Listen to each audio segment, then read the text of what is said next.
د سنت میکولاس کلیسا باشماکو کلی کالوګا سیمه روسه. زه په ډوډۍ خونه کې ولاړ یم. ګنبد دلته دی، د زنګ برج دلته دی.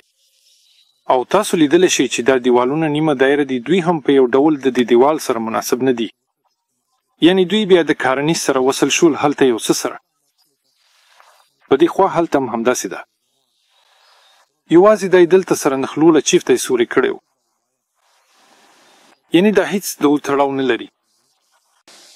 له د باندې هم ډېر ښه ښکاري چې د معبد ودانۍ له ستن او ډوډۍ خونې سره هیڅ تړاو نه لري.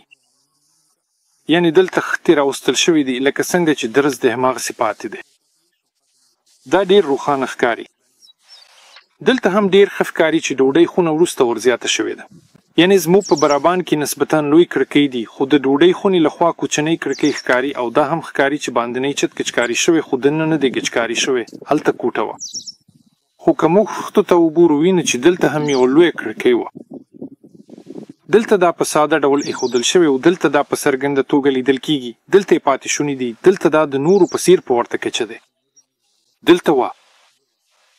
هغوی یې واخیست او کیښود او چت یې په یوه تشناب بدل کړ.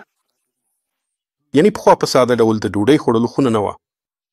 خو د دې لوی دروازې په اړه څه چې د معبد څخه راځي د زنګ برج ته مخامخ ده.